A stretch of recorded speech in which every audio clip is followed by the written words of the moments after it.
Hey there, it's Renessa Boley-Lane, and welcome to another conversation on creating your perfect work. If you follow my work and are connected to me, then you know that I am all about equipping you to discover, design, and get highly paid doing work you love, whether that means radically changing careers, launching a business, or bringing your big idea to life. So we're in the middle of a 7-day series on how to create the time, space, and focus you need to get highly paid doing work you love. And part of people's challenge with busyness, overwhelm, and managing time is less about time itself, right?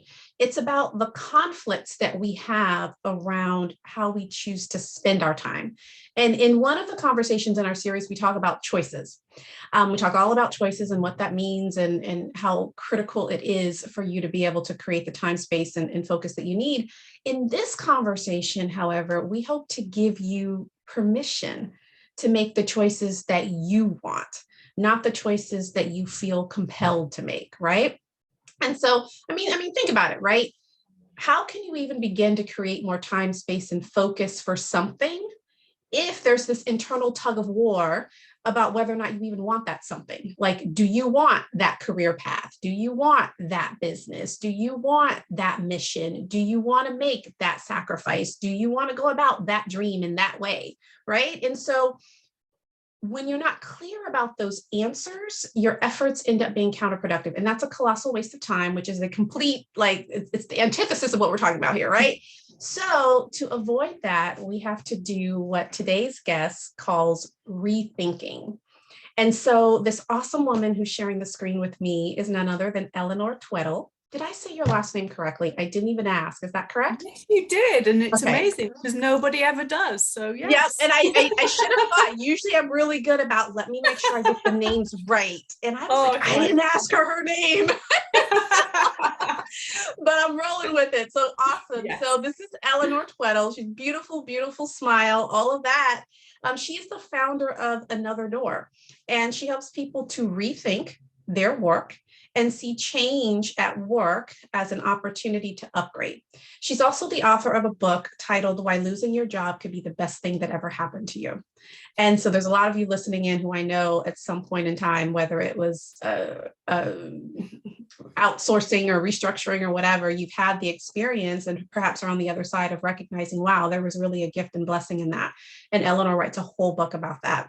So I'm delighted to have you here. Thank you for taking the time. I'm so excited about this conversation, and I'm so grateful that you are sharing the time with us. Thank you so much for having me. I'm loving what you're doing. I think this series is the momentum that people need. You know, we kind of need something, don't we, to kickstart. So yeah, loving being part of this. Thank you. Yeah. So, and I'm loving the accent. Like, what's so cool about this series is we've had a couple of Aussies, we've had a couple of folks from the UK. Like, I feel like, oh, you know, I'm learning all of the lingo. So I'm taking little lingos. So I'm feeling very cosmopolitan, y'all, very cosmopolitan. Oh, yes. So let's talk a little bit. Obviously, you have a story, Eleanor, and there's a reason why you are doing this work for folks, and you're helping them in this way. But it's certainly not born out of your own pain, journey, you know, growth, triumphs, and all of that. Tell us a little bit about what got you here doing the work that you're doing now. Yes, well, yeah, thank you for asking me to share. So yes, I mean, as the book suggests, it all started when I got made redundant, got laid off in my corporate job about 5 or 6 years ago now. And I'd been doing it for 23 years. And it was a moment that I just thought, okay, well, maybe it's a moment that I do something different. Don't rush into just getting another job. Don't just do what I've always done. Just stop for a moment. Even though everything inside of me was kind of having a meltdown and going, oh my God, bills to pay and all the rest. Yeah. So it was that moment. And I just went exploring. I had no idea what I was doing. I had no plan. Yeah. I just went exploring. So that was the first thing. I started writing a blog, you know, how do you do this stuff? And started asking people, how do they do it? So finding people online who were kind of running their own business. And that's where it started for me. So yes, that was a couple of years ago. I did a bit of consultancy work to bring money in. And then I started training as a coach, really getting into this kind of self-growth world. And another door was started more as a community to help people who've been made redundant. But I realized it was actually not about getting them a new job. It was about getting them a new mindset. Interesting. So that's kind of where we got rethink from, because it's not thinking about you and layering it on top. It's rethinking, going back down into roots and going, what am I about? Do I even know that? What haven't I questioned? So it's lots of questions. So that's, to me, what rethink is. Got it. So it's funny because when we had our original conversation, you were like, rethink is my word of the year. And so, it's not just a business, for Eleanor, it really is the core of who she is. And so when we think about creating more time, space, and focus, folks are quick to go to the strategy, like, okay, what do I need to do? And, okay, how do I organize my diary? And what, all of these things. And oftentimes we can do the activities and the actions, and as they say, climbing the ladder still ends up leaning against the wrong wall because we haven't taken the time to really question, where the heck am I going? What is it that I want? And is this the best use of my time? Is it the best use of my focus? And so that's why we're having this conversation. Because beyond the strategies and the mechanics, there's a root fundamental that has to be on straight to ensure that all that work that you do actually matters, right? So that's why this conversation is all about. And so, we're going to talk about 5 questions that listeners need to rethink in order to create more time, space, and focus to get highly paid doing work you love. And so the first one is to rethink the end game. What do you mean by that? And why is that important? Yeah, big one. And you've kind of touched on it. Something that I realized maybe I was doing, what I heard other people doing, clients that were working with us, we jumped straight into what we thought was the outcome. So something like, okay, I need to change my life. So I think I'll become a freelancer. I need to get away from work and do something different. So I think I'll start a business. Yeah. So it's jumping straight into an answer before you're really understanding all of the fundamentals that are kind of backing that up. Yeah. So that's kind of the end game is, yes, okay, you do need the outcome and the sense of it, but actually it's then working backwards from there and saying, right, okay, not just what do I want to do, but how do I want it to be? How do I want it to feel? Yeah.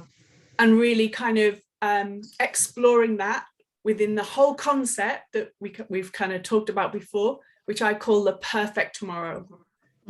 So if everything came good tomorrow, you got up tomorrow and, oh my God, it's the best day ever. What's happened? Why is it? What's happened that's making it the best day ever? So that's kind of like the end game, playing around with that from those senses of what are you doing, but how are you doing? How are you feeling? And really understanding it from a behavioral point of view and a feeling point of view, not just a what. So yeah, it's kind of taking the end game, but then working backwards from there. Got it. And there's a piece of that I think is important for listeners as well. Like how do I take this concept and relate it to creating time, space, and focus, right? So it's about, as Eleanor sharing, it's about what do you want, not what you should want, right? Because when you start to think about, well, how do I want to feel on my job? How do I want my days to be like? Like there's lots of people that are very successful in lots of different ways. And how they build that success, how they build their wealth, how they earn their money, it looks different.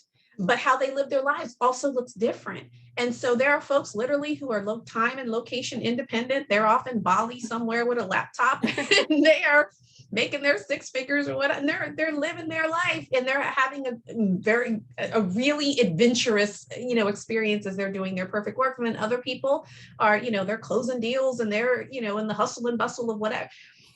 How you experience it could look very different. But you have to really know what you really want, not what you have been conditioned to think this is how it has to be. But at the same time, sometimes we go after goals, right, that we don't really want. I remember having a client once, and she was really successful in her corporate job. She made multiple six figures a year in her corporate role. However, when she came to me, she's like, oh, I want to, I want to get into entrepreneurship. I want to coach. I want to do all these different things. But as I got to know her, the reality is she really didn't want to start a business. She wanted an out. She wanted the brass ring, and she'd been with her company, like you talked about being there 23 years, Eleanor. She'd been with her company 20 years, and she'd not gotten the brass ring. And she felt like it was like they were dangling in front of her, but for lots of different reasons, they weren't offering it to her. So she'd gotten frustrated there. And so in her mind, she decided, I'm going to go out and start my own business and, have my own blah, blah, blah. But when it came time to doing the work of the business, she would get hung up. But part of it is because she really didn't want that. She wanted the brass ring. But she told herself she wanted entrepreneurship because she thought she couldn't get the brass ring and she wanted an out. And so all of this time, all of this energy, all this focus, all of this frustration and delay around the business was because that's not what she really wanted. And instead of dealing with, here's the disappointment of what I want, and I'm not getting it here, maybe there's another path. Maybe I need to change companies. Maybe I need to go elsewhere, even though I've invested 20 years over here. Like, she was asking the wrong questions and finding the wrong solutions because the end game was off. And so to Eleanor's point, I think for all of us listening, you really have to rethink, what do I really want here? Even if what I want looks different from all my peers, my colleagues, my mates, my this, that, the other, right? Otherwise, again, all the time, the space and focus is wasted. So I'm gonna get off my soapbox on that point. I feel strongly about stop, right direction is so key. It's so key. It's so key because it's hard enough when you are right direction, but I mean, what the hell? If it's not even what you want, it's a waste of time, right? So right. The second question you talk about is rethinking what success actually looks like for you. Tell us about that. Well, I love that example you just shared, because isn't that just the kind of foundation of that? You think you have a definition of success without challenging it. And this is why the word rethink to me is really important, because it's not just thinking, it's rethinking what you think you already believe. So you're always challenging yourself. And success is such a huge thing. And this is where we waste lots of time. Like the example of the lady you spoke to, her success was pulling away from something. She maybe hadn't thought through what she was moving towards. So her success was all defined on what she was pulling away from, not what she really wanted. And that's one of the key things. It's really thinking, what's my success that I'm pulling towards and I'm moving to? And then, challenging any thought you have when you write down, what is success to me? As you said, we're conditioned a little bit. Oh, you've got to have a six-figure business. That's success. Is it?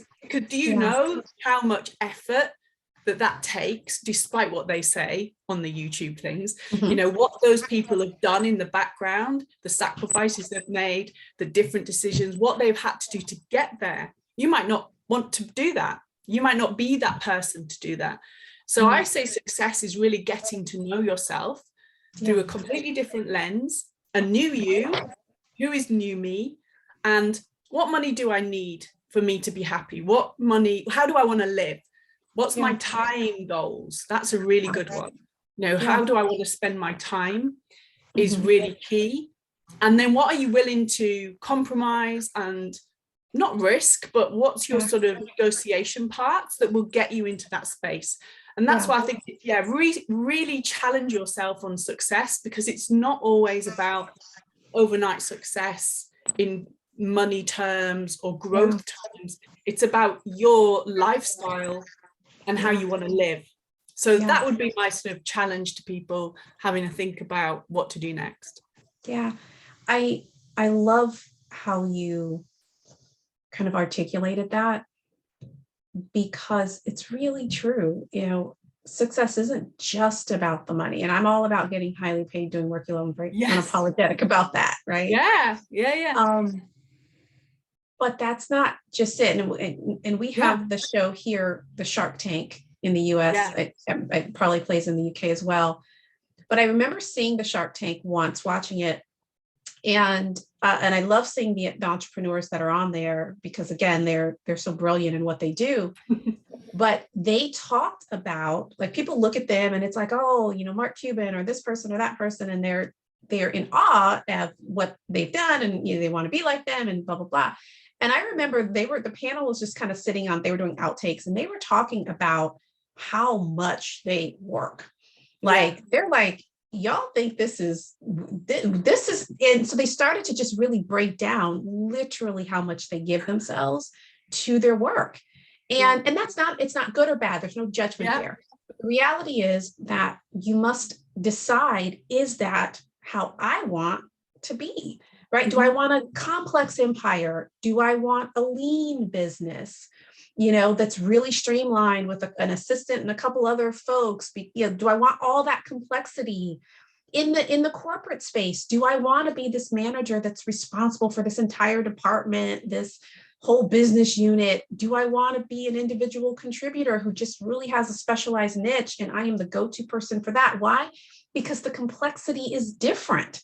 Yeah, it's different. When I was in the corporate space, I was never someone who wanted to manage large teams. From the time I was young, I'm borderline introvert. I operate extrovert, but I'm borderline introvert. I'm like, oh, too many people.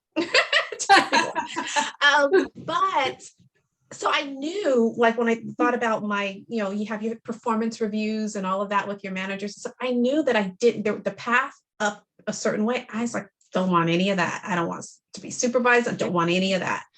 And being honest about that then opened the door for a very niched role that was very critical to the organization. I was managing 20% of their revenue.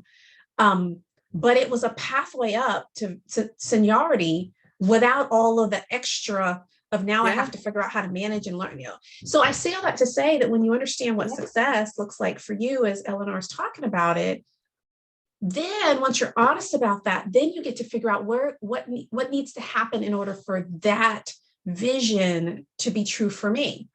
Like, there are people who are out there raising their kids all over the world. They go travel different places and do things, and adventure is a big part of their life. They don't have a big house with, big fancy car and those kinds of things, but they're making good change, good money, good coins, and they are having an experience in their life that's meaningful to them. And that's what success looks like.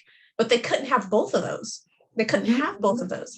So that definition becomes really important when you decide, where am I going to spend my time and what am I going to do? I love it. So the third one you talk about is rethinking, what's the right now win? What does that mean?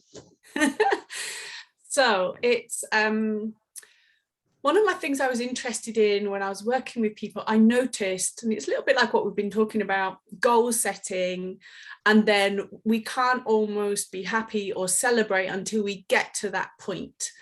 So it's like, oh, I want this, I want promotion, or I want to hit a 10K month or whatever it is. And I'm just going to work towards that until I've got it. And then I'm going to be successful and happy. And that's great. And I realized that actually in doing that, we can lose days, weeks, months, years of our lives. And we turn around and go, what on earth was I doing?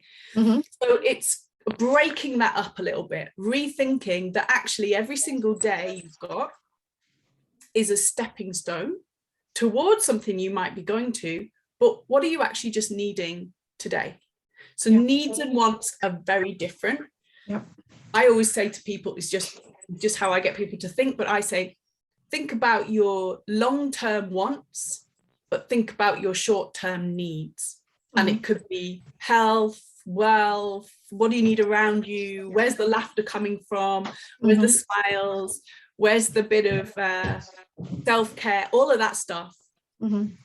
What's that? And if you start thinking of it more like that, you can enjoy every day. It's not about, oh, I can't enjoy myself until I've hit my goal. What are we doing? We're just wishing it all away. So it's rethinking stepping stones, that actually you can be quite happy today. You can feel fulfilled today without any of that stuff that you're striving towards yet. But you can work on, I know I've done my best today. I know I've had a good day because of 1, 2, 3. It's that. Yeah, no, absolutely.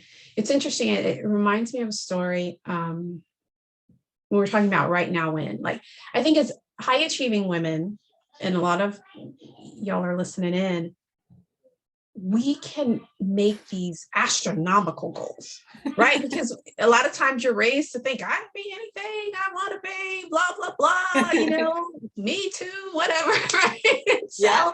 So, and that's great. There's nothing to be said. There's nothing wrong with confidence. Um, However, there is also what's considered realistic for where you are, right? Mhm. And I think sometimes we make, not to say that the big vision is not accurate. Like I say, dream as big as you Yeah, can. yeah, yeah. But there's this quote, and I'll probably get it wrong, but it says that how does it go? We underestimate what we can accomplish in a lifetime and overestimate what we can accomplish in a year or something like that. I Yes. butchered it, but you get the idea. A lot of times the like if you're setting your goal for whatever the year is, you can make this really huge goal. And on the one hand, it's like, oh, that's the badass goal. That's great. But in reality, you have set yourself up either to have this frenetic pace that is unhealthy and unsustainable and just not a lot of fun, or you've set yourself up to fail. Prime example, I had a client who she was in the corporate space, wanted to step out and start doing some kind of coaching or whatnot for people. She made good money, like multiple six figures in her job, $300,000, $400,000. She had a hard time asking for $500 for just her advice, right? So she had this hard thing, this idea of selling herself and actually having people charge. Like she was great giving away free stuff and great mentorship, but the whole idea of charging was really difficult for her. And so we worked through that. But when she set her goal for the year, her goal was to make $1 million. I'm going, it's $1 million. I'm looking like, seriously? Not that somebody cannot make $1 million a year. Yeah. But where you are, the gap to goal and the growth that it takes to do what for anyone in your career, your business, there's a level of personal growth, emotional growth, spiritual growth that's required for you to be the woman that you need to be to attain the thing that you want to attain. And it's in the growth process that you become mature enough to handle whatever that platform is. So you cannot go from, I can't charge $500 and ask somebody and close a deal for $5 to I'm making $1 million in a year. Not happening, because it's not happening. So now you've created this huge goal that is unattainable. And then when you don't attain it, as high achieving folks, we are the most critical of ourselves. Now there's a whole, I'm not supposed to do this. And this isn't, this wasn't what I was meant to do. And no, it's that the right now win was, I need to learn how to charge more. And so what we did, I was like, no, you're not doing all that. The first person you talk to, you're going to charge $500 and ask them for $500. And I said, and you're going to feel, once you take on that client and you start serving them for $500, you're going to be pissed because the value of your expertise is so much more.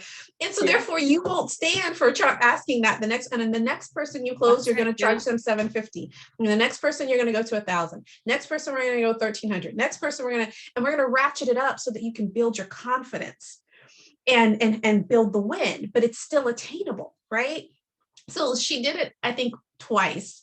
And so by the next time she went from like 5 to 1,300, she's like, yeah. Oh no, she started to understand her worth. But the point is there was a right now win that would give her the joy and the health and all the things that you're talking about without creating this tunnel vision that makes success so painful. Yeah. But as high achievers, it's hard for us to be like, well, what do you mean? I didn't get 10,000 more people on my social media like in a month. What's the problem?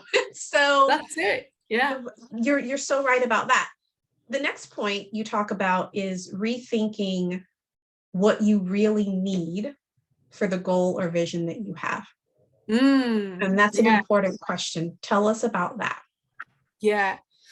And these all link, people probably see now that there's a story and it involves like what you just said. That's just a perfect story of, these small steps that you can enjoy every day not in exactly that late, how disappointing is it to wake up every single day for a year and not hit 1 million? Not about $1 million. I don't have it yet.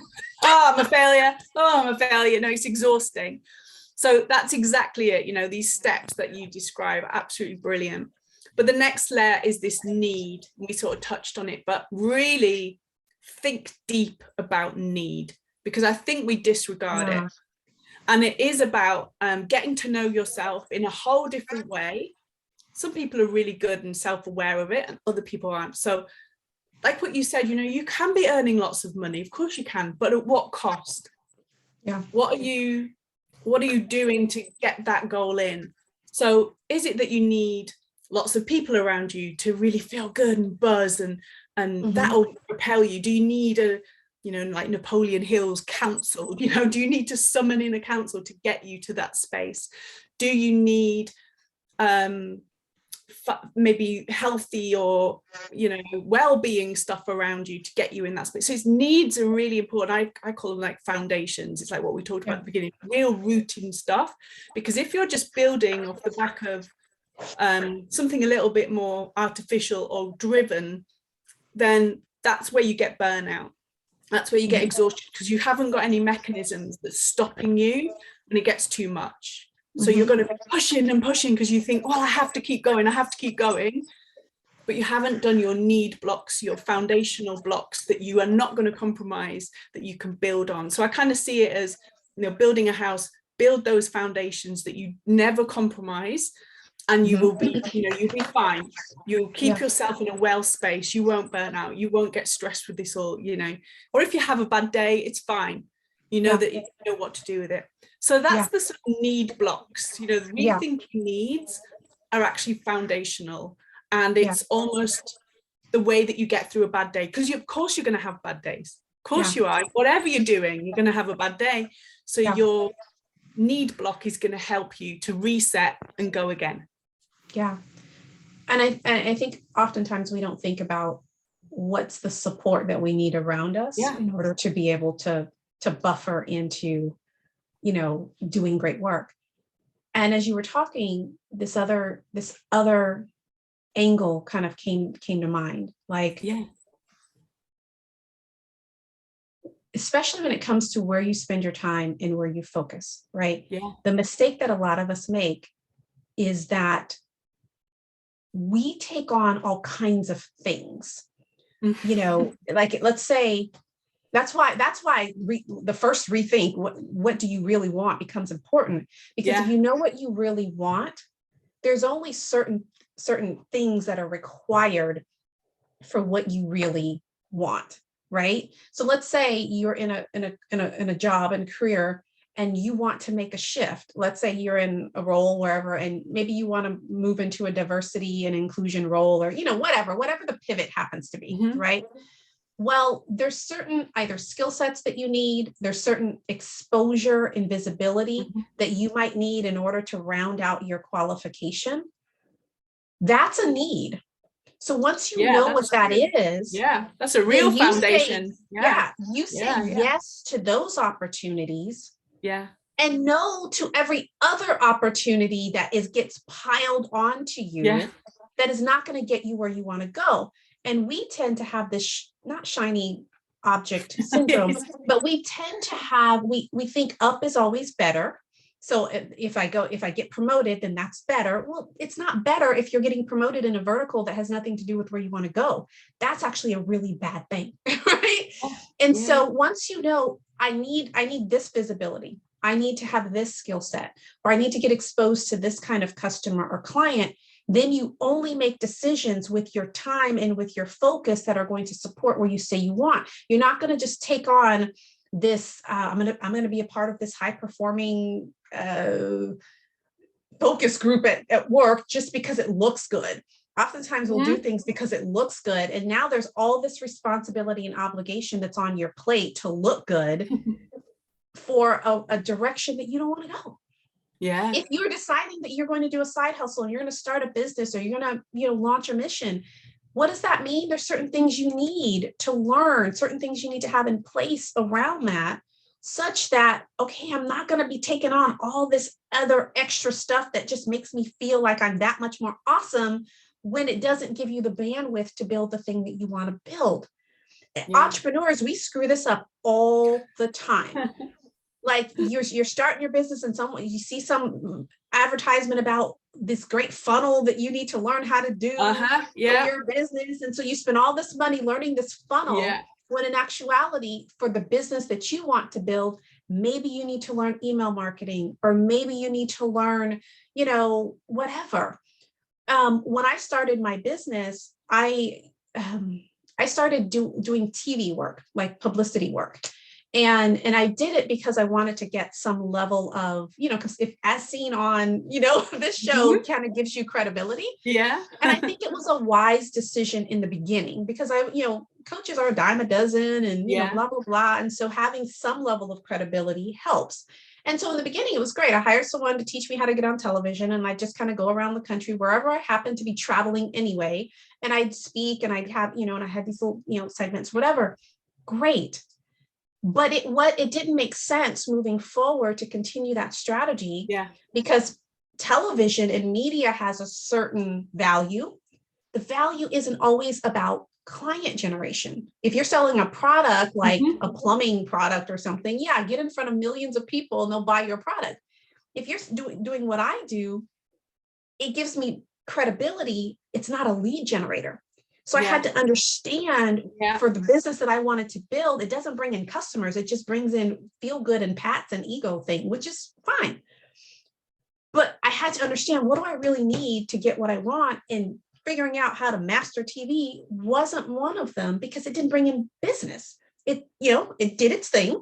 And then now I had to learn other pieces. So now I'm not trying to learn all this stuff at the same time. And now I don't have capacity to do any of it well, because I don't understand what I really need to do. So that's why rethinking those things will help you step out of ego. So that then you're only focused on what's going to move the dial towards my perfect work, because I have all the time I need for that. It's the other crap that I've thrown in that I don't have time for, right? And then you couple that with what Eleanor's talking about and creating the support foundations under you. And now you can do it with greater flow, greater ease, without the burnout that I've certainly experienced. You've probably experienced at some point. But those things become really, really important, because there's only so much you need. You really don't need a lot. And so if you know that, then your focus is really laser. And then you still have capacity for the stuff that's important. Yeah, that's exactly it. I think it is layered. When you're describing that, it feels like like your foundational stuff has got to be looking after yourself. And you're right. Then this toolkit of what you really need, and definitely no shiny objects. Like I've done that. I think at the beginning I did a social media course, because I thought that's what I needed for my business. And the amount of money I spent on it, I could have bought some resource in to help me. I didn't need that. It was the wrong thinking. And that's why rethinking is like, before you make that decision, really challenge yourself. Do I need this, or do I need to buy it in? Or what's my toolkit? What do I do myself? What does someone else help me with? It's so important. That's such a good point. And it's and needs change. And so it's important to understand. That's why to your point, these things are layered. Because for the right now win, you might not need a certain thing, right? As you evolve, your right now win is going to change. It's going to elevate. And then that thing that you thought you needed before that you tabled, now you need, right? At some point, wow. Someone's home from school. Well, you know what? You won. I thought my daughter would be the first one to pop in for a cameo. So hello. Oh my goodness, I got a shock there. Yeah, you're turning red, but that's okay. Right. Do you want to get down? No. Yes. Well, you are welcome to stay. Oh, welcome to say. Yes, it's being filmed. Yes. Everyone all around the world's going to see mommy. Yeah. And they're going to see your beautiful face too. Rethink childcare. Some people think I look exactly like mommy. Okay. If something's to eat, that's all I'm up here for. Yeah, go and get something to eat. See? the negotiation. It was like, whatever you want. Yes, yes, yes, yes. Have it. Just throw snacks at them. Yes. So the point is understanding that needs do change. And Yes. so there's a place for television. I'm actually looking forward to stepping into that space again, because it's a different need. And so, but when you know what you need to know right now, based on what the end game is and the vision and all that, then you stagger what you give your time, focus, and energy to without all of the overwhelm, right? That's associated with that. And so then the last question we need to rethink, you say, is what do you need to give up? Yeah, I think this is the hardest one. What is it? Because we don't want to really think about giving up things, but again, rethink rather than just thinking. Rethink really makes you think, well, I have to let go of something to let something new come in. I do believe that. I don't think you can just keep layering and layering. That's again where overwhelm comes in. And sometimes it's the things that we really think we can't let go of is the exact thing. It's just the right thing to let go of, especially when you're growing, like what you've said, you grow and you're a different person, and you have to be a different person. If you think about those steps that we talked about, to try and break it down, each time you're taking a step, you're becoming a new person. But what are you just letting go of a little bit to clear space for that growth? So that's what that's about. It's challenging yourself on saying goodbye. We're not good at saying goodbye, but sometimes we have to do it well, celebrate goodbyes, but sometimes we do have to let go of things that we just think maybe we're holding on to from a comfort blanket point of view. It's like the thing we're clinging on to, but it's actually going to create space for the new thing to grow. Yeah, I think this is really difficult, like you said, for folks, because here's the deal: everything you want has a price. Everything has a price. And some of us are paying the wrong price for what we want. And some of it's driven by fear, right? Ego. Could be. Well, ego, I mean, that's a classic. When you were talking before about ego, I was like, identity, struggling to give up a title, a job title. I'm a head of, I'm a VP, I'm a this, I'm a that. But actually, you want a completely different life. You're going to have to let go of that identity and reshape your ego, blooming ego. It was so interesting. I interviewed a woman for my book, Fast Lane, Wrong Direction. And she talked about that, right? She was making a pivot. She wanted to make a pivot into, I forgot what she was doing originally, but she wanted to make a pivot into more of the leadership development roles within companies. And so she had an opportunity to make that pivot. She'd interviewed, for this job, and it was, and she got the offer for the job, but the title was an associate director of something. And she'd always been director, senior director, blah, blah, blah. And she admitted, she was like, I haven't been an associate director for 15 years. Like that was really, it was a hang up for her, right? Even though the opportunity was the perfect opportunity that just really cracked open so much else, right? And so you do sometimes have to think, what do I have to give up in order to get what I really want? Because she could have kept the senior director role, but it was in a role that was sucking her dry. Like there was just no life. There was no future for her.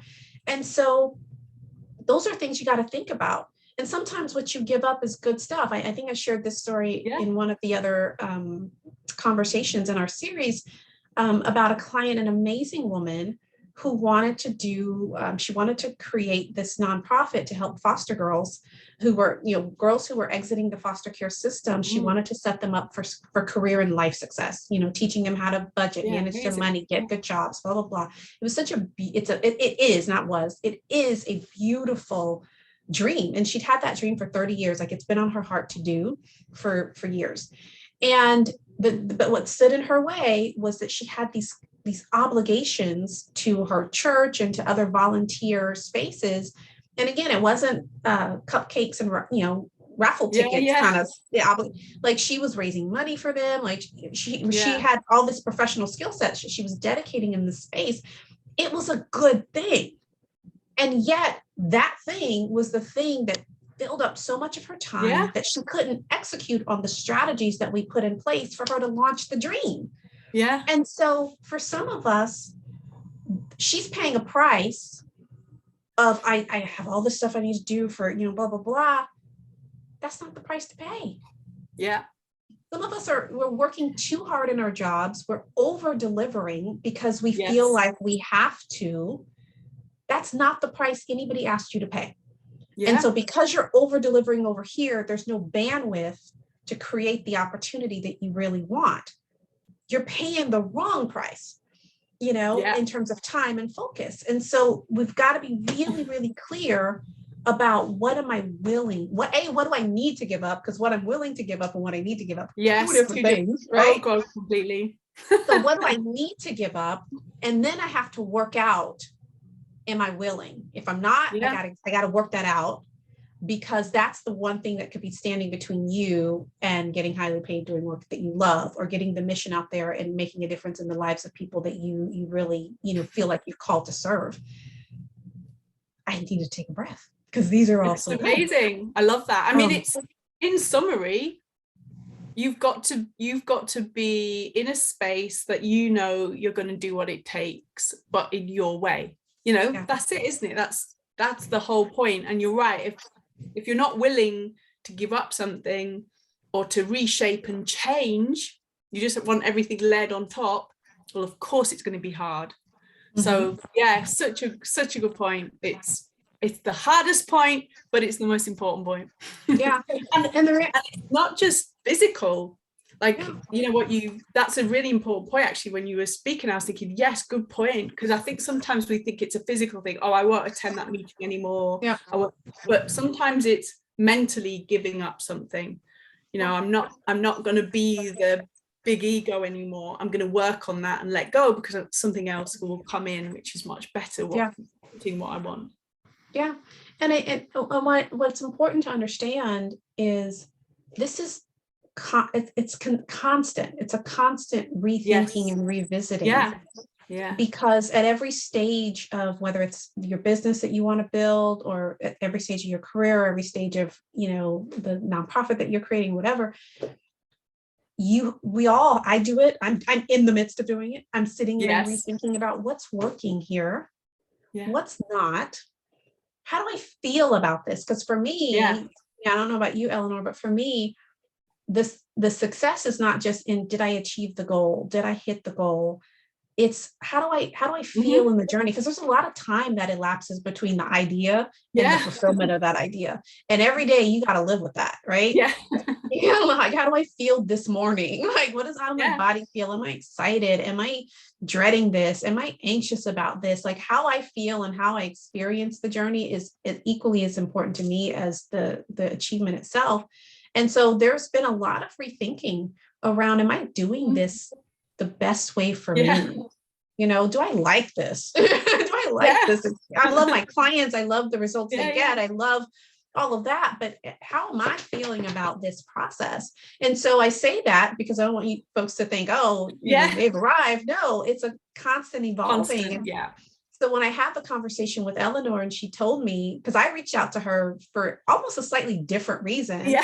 And then a different angle, different topic. And then as she talked about the rethink, I was like, rethink. Oh, I think that's really important. So it is a constant evolution. It's a constant evaluation. But let's talk about, you have a free gift that you are offering to all of the listeners. So let's talk about that. And what is it? And then how can people stay connected to you? Yes. So one of the things I think Rethink is about, and I'm realizing more and more, it's not about doing that course that tells you how to do something. It's not about a book that's, steps to. It's space to think and ask questions. And okay, we can just sit there on a seat, ask ourselves questions. Yeah, we can do that. We should probably do that. But the free gift is a workshop that asks you 10 questions that will really help you to shift forward. So it's give yourself that, I think it's only half an hour, give yourself half an hour space with nothing else going on and just sit with those questions. And I go really slowly through it, provoke a few ideas, but it's your space. And it's the 10 questions I think that you need to sit with that really help you step forward into rethinking about what you're going to do next. So yeah, that's it. It's all there for you. And I'm on anotherdoor.co.uk. But we are international. We do all sorts of things around if you've lost your job, trying to make it feel good, which, you know, that sounds impossible, but we do that.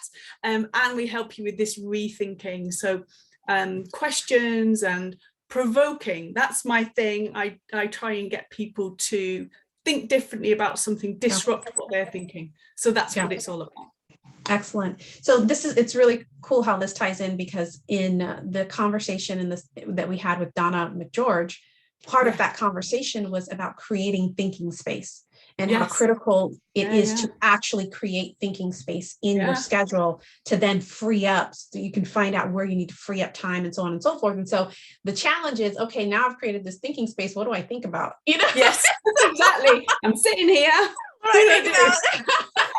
So here you go. Now Eleanor's giving you a framework and a toolkit of here's what you could be thinking about as you create your thinking space. So they are definitely very symbiotic here.